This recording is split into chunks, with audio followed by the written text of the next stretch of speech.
Bab 653. Aturan kosmik, alir darah. Ternyata dikasih dua lokasi pertemuan. Para kaisar juga bingung sekali. Benar-benar harus pergi ke Athenos atau Halimun. Dan terakhir, mereka cuma bisa pilih ke salah satu lokasi pertemuan. Ke-10 Master Kosmik dibagi jadi dua kelompok. Mereka langsung bergegas ke istana kaisar yang ada di dua bintang besar itu. Saat mereka sampai, orang-orang kelihatan seperti sudah bertemu dengan dewa. Orang-orang di istana kaisar, kebanyakan pernah bertemu utusan Batu Hara. Dan tahu kalau utusan Batu Hara itu tingkatannya Master Kosmik. Dan saat ini beberapa orang yang datang. Tekanan mereka sangat dahsyat. Sangat mengerikan. Tekanannya ternyata jauh lebih dahsyat dari tekanan utusan Batu Hara. Ini bukan cuman sekedar perkiraan. Kelihatan jelas, tewasnya utusan Batu Hara memicu kemurkaan area bintang tingkat tinggi. Venus Halimun, dalam 10 detik, beritahu aku pilihanmu. Aku tidak ada waktu untuk bermain denganmu, Devan berkata dengan tenang, kedua tangannya di belakang punggung. Sepasang mata menatap Venus Halimun. Dia sekarang kelihatan sangat cemas. Karena pilihannya sangat penting. Mungkin bisa menimbulkan pemusnahan Imperium Halimun. Aku pilih jadi teman tuan. Akhirnya, tidak sampai 10 detik, Venus Halimun langsung menjawab. Dia tahu pilihannya ini sangat tidak logis. Tapi, ini pilihan hatinya. Walaupun munculnya Master Imperium Andaras memicu kehebohan dan membuat 10 kaisar Imperium merasa ngeri. Tapi, Devan dan Eliana tidak kelihatan cemas. Entah karena bodoh dan tidak tahu kekuatan musuh, atau karena yakin pada kekuatan mereka. Venus Halimun merasa siapapun yang bisa jadi kaisar pasti punya kebijaksanaan yang luar biasa. Eliana tidak mungkin bermain-main dengan nyawa dan Imperium Athenos. Makanya dia pilih bertaruh. Kalau begitu mulai saat ini, kita teman, Devan mengulurkan tangan ke arah Venus Halimun. Venus Halimun mau menjabat tangan Devan, tapi saat sadar telapak tangannya berkeringat. Sudah bertahun-tahun tidak pernah berkeringat. Bisa dilihat, dia tadi sangat gugup. Venus Halimun langsung mengusap keringat di gaun indahnya, kemudian menjabat tangan Devan. Tangan Venus Halimun sangat kecil dan sangat putih, sungguh tangan yang indah. Waktu bersentuhan terasa dingin dan sejuk. Entah itu karena tangan dan kaki wanita ini dingin, atau dikarenakan grogi. Imperium Athenos. 3 master langsung masuk ke aula Athenos dengan kedua tangan di belakang punggung. Itu lokasi kaisar melaksanakan rapat istana. 2 lelaki dan 1 wanita. Mereka langsung jalan ke tahta dan duduk. Tahta itu sangat besar, bisa diduduki 3 orang. Sikap ini kelihatan jelas di luar batasan. Ini provokasi pada Imperium. Lancang, siapa yang mengizinkan kalian duduk di atas tahta? Meski merasa ngeri pada kekuatan 3 orang ini, tapi masih ada beberapa pengawal Imperium yang berani berteriak keras. Ini cuman tahta Lemperium dari Bimasena, kalau aku mau duduk, tinggal duduk saja, mana perlu izin. Salah seorang pria berkata, "Dang, dang, dang." Para pengawal mengeluarkan senjata dan mengepung mereka bertiga. Oh, masih berani menghunus pedang di depanku. Master pejuang kosmik wanita itu kelihatan main-main. Semuanya mundur. Melihat situasi mulai menegang, 2 sosok cantik berjalan mendekat. Mereka itu penasihat Jerry dan Della. Para pengawal kemudian mundur. Tapi bisa dilihat ada butiran keringat di dahi orang-orang ini. Jerry menghampiri mereka bertiga, lalu membungkuk dan berkata, "Aku penasihat Imperium Athenos. Kalian." Tapi, perkataannya belum selesai. Tubuhnya langsung terbang keluar. Dia terlempar jatuh ke tanah, darah mengalir dari mulutnya. Dia kelihatan terluka parah. Bagaimanapun juga, Jerry itu Master Emperor sempurna. Bahkan dia tidak bisa melihat jelas siapa yang menyerang. Apa aku bicara padamu? Master pejuang kosmik wanita mendengus. Dengan ekspresi menghina di wajahnya. Guru. Della langsung mendekat dan memeluk Jerry dengan ekspresi sangat khawatir. Tenang saja, dia tidak akan mati. Kalau aku mau, pasti tak akan ada sisanya. Master pejuang kosmik wanita berkata dengan nada main-main sambil melihat hiasan kukunya. Master pejuang kosmik wanita tidak sembarang sombong. Dengan kekuatan Master pejuang kosmik tingkat pertama, dihadapkan dengan alam Emperor sempurna. Perbedaan kekuatannya sangat jauh. Keadaan ini langsung membuat orang-orang ngeri. Termasuk Master Overlord. Hei, sampai sekarang, tidak ada kaisar yang datang. Apa mereka tidak menganggap serius perkataan kita? Master pejuang kosmik wanita berkata dengan bosan. Langsung, matanya tertuju pada Jerry dan Della. Kalau begitu, main-main dulu saja. Master pejuang kosmik wanita itu langsung mengaktifkan kekuatan aturan. Seketika, mulut Jerry mulai mengeluarkan darah lagi. Kekuatan aturan Master pejuang kosmik wanita itu alir darah. Begitu kena kekuatan aturannya, luka kecil pun akan mengeluarkan darah. Sampai seluruh darah di tubuh terkuras habis. Kekuatan aturanku itu alir darah. Master pejuang kosmik wanita menjelaskan kekuatan aturannya pada mereka berdua dengan perhatian. Guru, kamu baik-baik saja.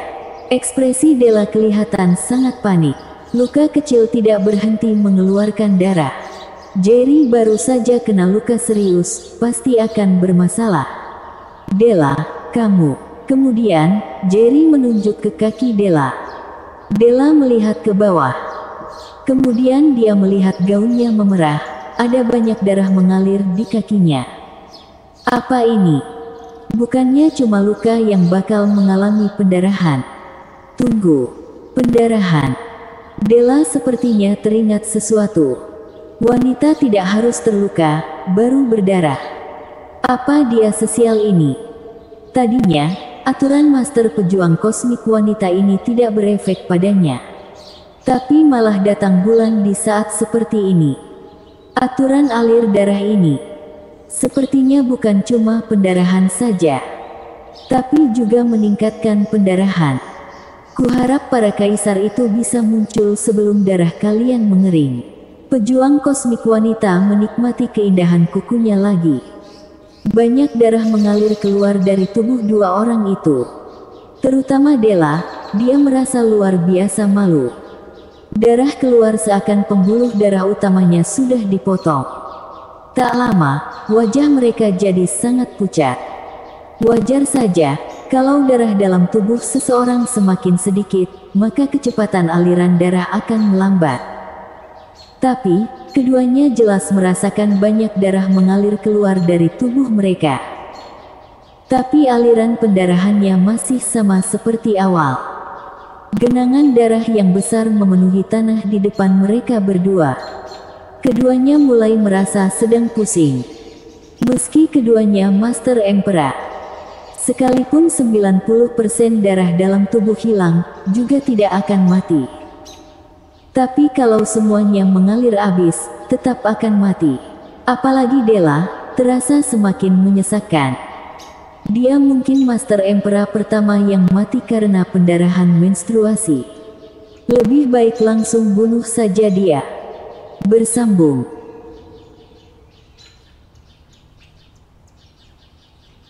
Bab 654. Rasakan senjatanya sendiri. Dua orang itu kelihatan goyah, kelihatan tidak bisa bertahan lagi. Detik ini, darah yang keluar dari tubuh mereka sudah lebih dari 70%. Tapi tidak ada yang berani pergi bantu. Dan kemudian, tubuh dua orang ini tumbang ke tanah. Mereka sudah kehilangan 90% darah mereka. Bahkan Master Emperor sekalipun tidak bisa menanggungnya. Tapi, waktu dua orang ini hampir tumbang. Dua sosok muncul di hadapan mereka. Devan memeluk Della, dan Eliana memeluk Jerry. "Guru, kalian kenapa?" Eliana bisa melihat sesuatu terjadi pada Jerry dan Della.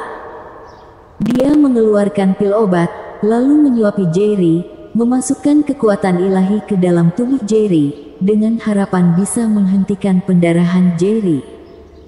Tapi, tidak ada hasilnya. Mulut Jerry masih menyembur darah dalam jumlah besar.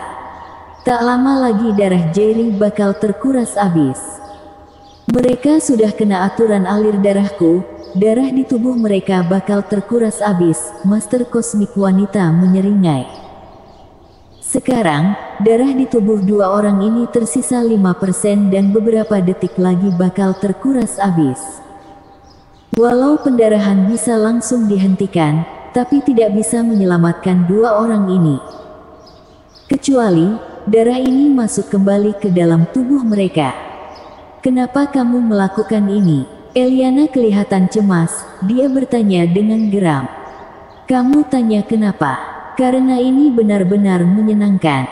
Master pejuang kosmik wanita tertawa sambil menutupi mulut. "Cuman karena menyenangkan."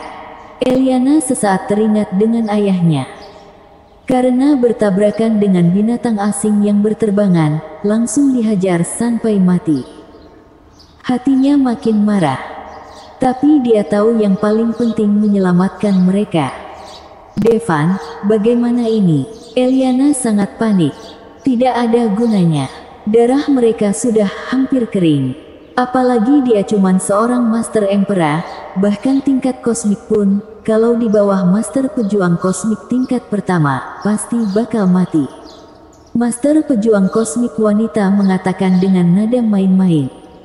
Ucapan Master Pejuang Kosmik wanita membuat wajah Eliana pucat. "Tenang, aku bisa selamatkan mereka," Devan mengatakan dengan suara berat. Setelah itu, dia menggenggam tangan Jerry dan Della. Secara bersamaan, "Kembali." Devan mengucapkan satu kata. Kemudian, darah di tanah langsung mengalir kembali ke tubuh dua orang ini. Dalam beberapa tarikan detik, semua darah kembali ke dalam tubuh mereka. Tak setetes pun tersisa. Wajah dua orang ini yang awalnya pucat pasi jadi memerah. Orangnya juga sudah siuman. Melihat ini, mata Master Pejuang Kosmik wanita membelalak. "Kekuatan apa ini? Kamu tingkat kosmik juga?" Seketika, kedua Master Pejuang Kosmik pria juga ikut berdiri. "Jangan-jangan, kamu yang menghabisi Soras." Bisa dilihat, Devan bisa membatalkan aturan kosmik Lyria Andel. Ini menandakan Devan setidaknya Master Pejuang Kosmik tingkat pertama. Bahkan ada kemungkinan juga Master Pejuang Kosmik tingkat kedua. "Benar, aku yang habisi dia." Devan langsung mengakui secara terang-terangan. Boom! 3 aura dahsyat langsung memenuhi tempat itu. Ini kekuatan tekanan dari 3 Master Pejuang Kosmik. Begitu orang-orang yang ada di arena diselimuti kekuatan ini. Selain Devan, Eliana dan Venus Halimun, orang-orang lain bakal ditekan hancur oleh tekanan ini. Devan langsung mengeluarkan perisai lembut yang menyelimuti orang-orang. "Matilah." 3 Master Pejuang Kosmik menyerang bersama. Kalau kekuatan mereka dibiarkan keluar di sini, akibatnya sangat besar. Walaupun tidak menghancurkan Athenos, tapi menghancurkan alam surga harusnya bukan masalah besar. Devan mendengus dingin. Kemudian, tubuhnya jadi 3. Dia tentu tidak tahu cara membuat tiruan dirinya. Sebaliknya, dia sangat cepat. Saking cepatnya sampai orang-orang mengira dia jadi 3 orang. Puff. Bayangan pertama, dengan tangan memegang pedang batu, langsung menusuk jantung Master Pejuang Kosmik lelaki. Bayangan kedua, dengan tangan memegang tongkat batu, tongkat batu ini membuat lubang besar di dada lawan. Bayangan ilusi ketiga tidak memegang senjata, dia langsung mengulurkan tangan mencengkeram leher Lyria. 3 bayangan itu mendadak berhenti. 3 bayangan Devan pun menyatu. Jadi 1. Brak-brak. 2 master pejuang kosmik pria langsung tumbang ke tanah. Ada darah yang mengalir dari mulut. Mereka tak menyangka kalau lawan bakal sekuat itu. Sesaat, mereka langsung mati. Sedangkan Lyria, Devan langsung mencekik lehernya, tapi tidak menghabisinya. Bukannya dia berbelas kasihan karena melihat dia seorang wanita, tapi karena dia mau Lyria merasakan penderitaan. Kamu suka main. Devan memandang Lyria dengan ekspresi tak peduli. Ampuni aku. Mata indah Lyria penuh ketakutan. Pria ini kuat sekali. Takutnya, dia bukan master pejuang kosmik yang seperti dibayangkan. Dia master pejuang kosmik sejati. Mungkin master pejuang kosmik tingkat tinggi. Dia itu master pejuang kosmik tingkat kedua. Dia sama sekali tak bisa melawan. Devan paling tidak tingkat 5 atau lebih tinggi. Devan melepaskan Lyria. Lyria berpikir permohonan belas kasihannya berhasil. Saat mau mengucapkan terima kasih, Devan mendadak mengatakan, "Aku hilang, kamu sudah tidak bisa menggunakan kekuatan sejati dan kekuatan ilahimu lagi." Lyria langsung merasa kekuatan sejati dan kekuatan ilahi di badannya tidak lagi bisa dipakai. Kelihatan jelas, ini semacam penyegelan aturan kosmik. Tapi, aturan kosmik yang Devan pakai barusan bukanlah ini. Inilah aturan yang memungkinkan darah kembali ke tubuh. Tapi saat ini, aturan jenis apa lagi? Tepat waktu Lyria sedang kebingungan, Devan bicara lagi, "Aku bilang, kamu sekarang akan datang bulan, darahnya tidak akan berhenti sebelum darah di tubuhmu terkuras habis." Waktu dengar perkataan Devan, wajah Lyria kelihatan bingung. Aturan kosmik macam apa ini? Cuma dengan bicara saja. Lalu, dia sadar. Dia benar-benar datang bulan. Pria ini, apa mungkin memakai aturan kosmik ramalan tingkat tinggi? Lyria dengan cepat menutup kedua kakinya rapat-rapat, mencegah darah mengalir keluar. Tapi sayang, tak berguna. Tak lama, tanah di bawahnya penuh darah. "Aku salah, tolong ampuni aku." Lyria akhirnya merasa ketakutan. "Bukannya kamu suka membuat orang lain pendarahan, bagaimana rasanya?" Devan mencibir. "Bagaimana rasanya? Tentu saja tidak enak. Wanita tidak suka datang bulan. Apalagi yang datangnya tidak berhenti." Dengan gerakan tangan santai, Devan merampas cincin penyimpanan Lyria dan 2 pejuang kosmik lainnya yang masih hidup tapi tidak bisa lagi bergerak. Mereka tak lagi punya cincin penyimpanan. Mereka tidak akan bisa menggunakan alat komunikasi dan sevel teleportasi. "Bunuh saja aku." Lyria dipenuhi dengan rasa sedih dan amarah. Dia akhirnya merasakan perasaan yang sama seperti Della. Dia bahkan tidak bisa bunuh diri. Walau Devan menyegel kemampuannya, tapi tubuhnya masih punya kekuatan, termasuk dalam tingkat master pejuang kosmik. Dia cuma bisa mati sehabis seluruh darah di tubuhnya terkuras habis. Dan di saat ini, Della kelihatan tidak biasa. "Della, kenapa?" Jerry yang pertama sadar dan menanyainya. "Aku juga tidak tahu, aku merasa tidak enak." Della mengertakkan giginya sambil bicara. Bersambung.